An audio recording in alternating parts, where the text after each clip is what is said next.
Yo, what up, street dogs? Eric Kim. All right, some crazy stuff. All right, so I'm just sharing the story as a form to perhaps raise awareness and also to just be safer, I suppose. All right, so it's fucking crazy story. So more long story short. My younger sister just got married, and not just like this happened like a month, 2 months ago. Some fucking idiot apparently has a concealed gun carry license. He brings his pistol in his holster. I'm pretty sure it was a Glock. I'm like 95%, 99% certain. And then the Glock doesn't have a fucking safety. It has a quote fake safety, in which it's like kind of like a little plastic notch in the trigger, so it prevents it from being accidentally discharged and shooting yourself in the balls while you're holding it. But any child or drunk crazy person who picks up a Glock, squeezes the trigger, could immediately discharge it. And the reason why cops, security, conceal carry use it, because if you're in a life or death situation, you don't want to fucking switch off a safety switch. So essentially, more of the story is that the Glock doesn't have a safety switch. So this guy, anyways, apparently is like complaining, itching him, whatever, and keeps it in his fucking backpack in the guest check-in room. So right next to the front door, there's just like a spare guest bedroom, and all the guests just put their backpacks in there. And this is like high profile wedding, like mostly like kind of like well-to-do rich people, whatever. And so no one suspects that somebody's gonna steal your shit, right? So first and foremost, you go to a wedding, don't leave your shit and this is not just like life in general. Just never leave your shit unattended, because somebody could always jack your shit. I mean, this is why Korean tourists and Japanese tourists always get their shit jacked when they go to America. You go to like a food court, right? And just like leave your phone, your Louis Vuitton purse on the table to like claim it, go off to the bathroom, and come back, like, wait, what happened to my stuff? Someone done jacked it, right? Even something I used to do at the gym is leave my shit, on the squat rack before I'm going to the bathroom. Now I just always carry my backpack and my wallet with me. And me, like an idiot, like I'm wearing like some like skinny white jean pants to the wedding, and then the wallet was too big, so I just left it in my backpack, which had all my camera stuff in the guest check room. So just always never leave your stuff unattended, right? Or maybe you could lose. But anyways, later we discover a crazy lady is essentially the groom's mom, right? Had a quote friend, and apparently this lady is like high on Xanax and drunk, whatever. So essentially, sometime during the wedding, she went into the guest check-in room, rummaged through everyone's bags, stole people's phones, stole all the cash and my credit cards out of my wallet, and we don't really know how this happened, but I think somehow she found a gun inside this guy's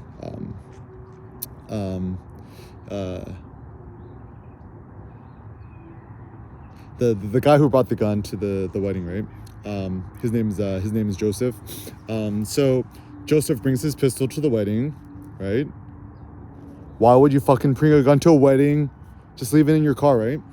Just safer to lock it in the glove compartment than bring it into the wedding, right? So also like just as a crazy thought, right? Even if you're in California, a bunch of liberals, like, just if you do a wedding, like, I mean, it's kind of sad that we have to do this, but I think it's intelligent. Just say, please do not bring a gun to your wedding. This is a gun-free wedding. Because even amongst, liberal, Democrat, doesn't matter. Everyone's woke, whatever. There's still a lot of people who do the conceal and carry guns. It doesn't matter if you're like a fucking responsible gun owner.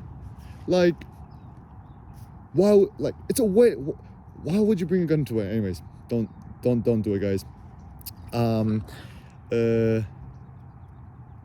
And also just disrespectful too, because like, you're a guest to a wedding and you bring a concealed carry gun, and then the reason why I find it very unethical is that, like, this is the irony, right? In some ways, I think it's more ethical to have an open carry, which is like you openly carry your gun on your holster to a public place. Some states allow it, California doesn't. Because at least if you see a guest with a gun at a wedding, you could choose to leave. But if someone has a conceal and carry, like, use that risk because you don't know who has it or not, right? And so I think conceal carry is like, if you ever go into a Walmart, you know the sign says please refrain from bringing your firearm to the wedding, to the store. That seems like actually a wise idea.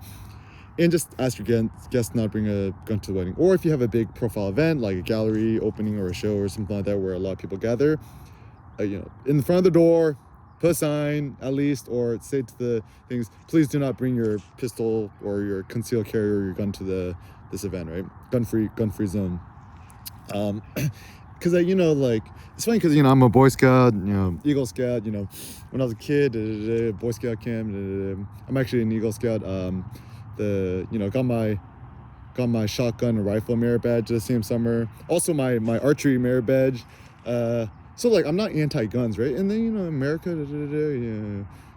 right to bear arms. Like, it's kind of baked into what Constitution Amendment. I forget what they're called.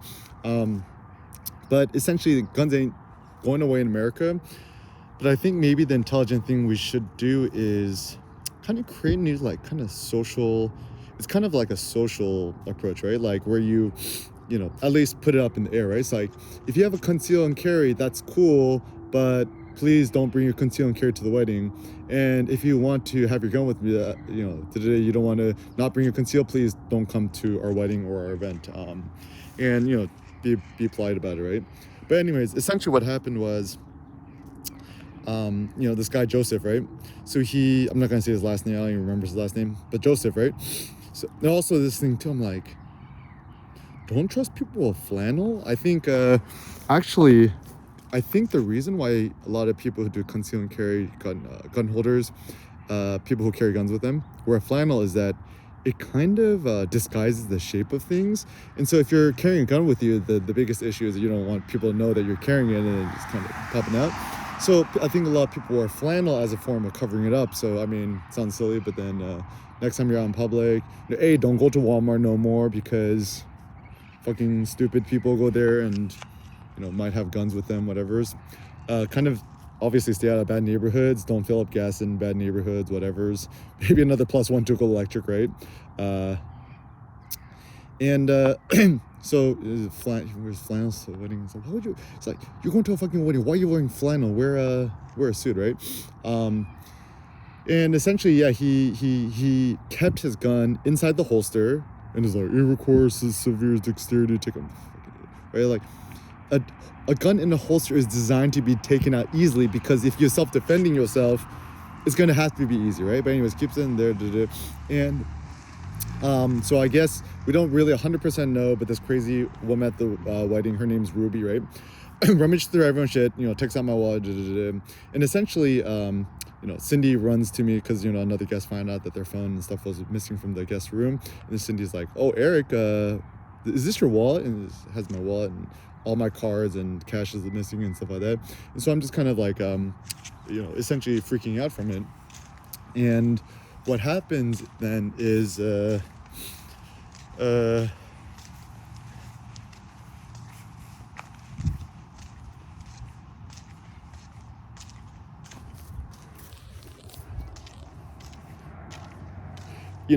I run to the guest room and I'm like, fuck, they're like, essentially the first thought in my mind is there's a fucking mole at the party, somebody here jacking everyone's shit. Fuck, why did I leave my wallet in my backpack like idiot? And then I'm like, where's my shit? I'm like fucking angry, right? And then so essentially in the guest check-in room, because we took an Uber to the wedding, I brought my son Seneca is 2 years old, brought his car seat, right? So the car seat's in the guest check room, and then my backpack's on top of the car seat, right? And I pick up my backpack to look for my shit, and the fucking tucked in between the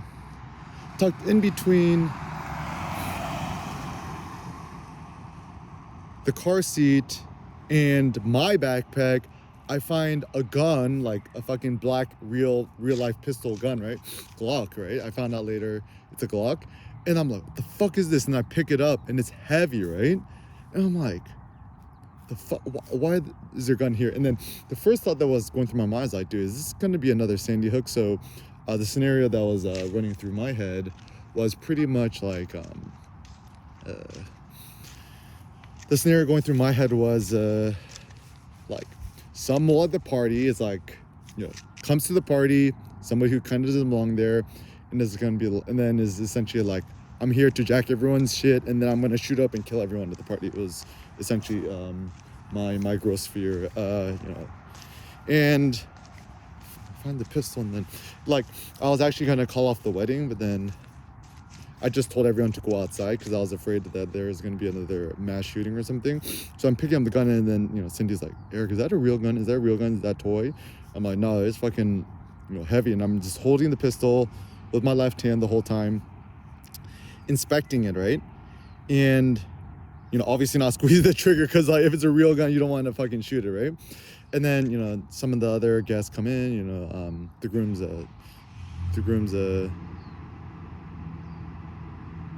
the groom's sister's husband comes in, the gun owner, and then he's like, oh, my gun, my husband, he's he knows his training about guns and stuff like that, comes in, right? And then I give him the pistol, he picks it up, and he uncocks it, a fucking live bullet comes out, he's like, yeah, this is a real gun, and essentially, we're holding the gun, and so eventually you find out that it was the groom's sister's husband, like these crazy people who whatever's he's like, oh, this is my pistol stuff. Dude's like, oh, I'm so sorry as a man, and he's giving me all these bullshit excuses, right? But essentially, more of the story is, at that moment, I think what I should have done was just call the cops, right? Like, the second I find the pistol, even though you're at your sister's wedding, you don't want to ruin it, thinking Godfather, right? Like, next time you're in a situation like that, it's better to call the cops and annoy the cops, or potentially make yourself look like an idiot, than to not. And then also, the lady who was jacking everyone's shit, I mean, she should have been cuffed and put to jail, or at least investigated by cops. And then the issue is that, like, now all this happened, I know who brought the gun. He technically broke his conceal and carry license, because if you have conceal and carry, it's called conceal and carry, not conceal and leave in your fucking backpack, right? And so, at least the guy who broke the conceal and carry law, he should have been reprimanded somehow, like, at least lose his conceal and carry license, or, and then the thing I discovered, that if you don't call the cops and the cops don't come immediately and they don't file a police report, everything is apparently just hearsay. So it don't matter how many eyewitnesses you have, it's just all hearsay. And therefore, as a consequence, like, no legal action could be done. And so I was thinking, I'm like, man, the legal system is like I kind of get it, but I was just like kind of ignorant. And in the heat of the moment, when you're so like hyped up on adrenaline and stuff like that, you're not gonna have the intelligences or the whatevers to actually act quote unquote rationally. And so, things I'm pretty happy about, right? I just picked up the pistol, make sure no one else is holding it, point it safely away, and then telling the guests to kind of get out. But what I should have done was call the cops, right? So more of the story next time is, when crazy shit like that happens, essentially call the cops. And guys, if you're watching this, women, I don't know, whoever watching this, right? If you are a conceal and carry holder or open holder, or you own a gun, whatever, I would just say, like, I mean, once again, like, I'm not anti-guns, right? I'm not like, whatever's. Just like basic things, like, don't bring your gun to a wedding, right? People out there, if you're gonna get married, it doesn't matter what state you're in, California, it doesn't matter if all your friends are Bay Area liberals, right? Like, in the wedding invite, whatever, I mean, it totally ruins the mood, but then better safe than sorry, right? Just say, this is a gun-free party, gun-free wedding, please don't bring your firearms here. And yeah, just reflecting back and thinking on it, right? Worst case scenario, right? What if actually there was a sinister suspect there who wanted to shoot up the party, right? Or even worse, and that's why I should have called the cops. Or even worse, what if, like, taking out scent, and accidentally the gun discharges and kills Sen, or killed me, or killed Cindy, or killed my sister, or like even worse, what if a random kid came into the room, discovered the gun, and then it's like ha ha ha and just shoots themselves, or accidentally shoots shoots me, shoots my wife, shoots Sen, shoots guests at the party. Like, yeah, that's something that's not desirable. So yeah, like, moral of the story, don't go to poor neighborhoods, don't go to bad neighborhoods, right? Don't go to shady places, don't fill up your gas in shady places. Don't go to places where people actually might carry a concealed carry gun, like Walmart. I mean, it does seem that, I mean, superficially, based on what I understand, this is me thinking sociologically, more people who are kind of like quote unquote undereducated, or whatever, lower socioeconomic status, tend to be higher precedents of owning guns or whatever's. Obviously not always. There's obviously lots of intelligent people, rich people, high class people who have guns and stuff too. I don't think getting a conceal and carry is a good form of quote unquote self-defense. Honestly, my psychoanalysis of it is essentially dudes who are trying to act macho. Essentially, or they're just actually just afraid, scared. And actually, truth be told, if you are a store owner in a super duper shady neighborhood, actually having a gun actually might be a smart idea for self-defense. But I think for 99% of people, like, if you're not a store owner, if you're not in a super duper duper duper shady thing, I'm just like, man, especially when people start collecting guns and like AK rifles and like automatic weapons, I'm like, you're just doing this as a vanity reason. So whenever people say, oh, I have a gun or for self-defense, I'm like, dude, I think that's totally bullshit. I think people who just carry guns, they just do it to be macho, they do it to be cool. And I think that's okay. Like, honestly, I think people should just be more honest about it. I'm like, if you like guns, you like the aesthetics of guns, you like how they look, whatever, I'm like, okay, that's cool. Like, I love the John Wick movies. I grew up playing Counter-Strike 1.6, right? Not Source. So as a consequence, we ain't finna get rid of guns. And I think making stricter gun laws ain't necessarily going to change nothing. I think there also needs to be better reporting mechanisms. So like, if somebody did break their conceal and carry gun license, like, how can you report them besides cops? I think that's something that's in. And honestly, like, I'm not like so anti-gun that I'm like willing to just like spend an inordinate time going to the local, I don't know, governmental senate or whatever authority to testify. It's I can't be bothered with that. But yeah, just make some more open policies. Maybe we should just have more open conversations about this. And yeah, just don't leave your shit unattended. Don't leave your family unattended. And yeah, just better safe than sorry.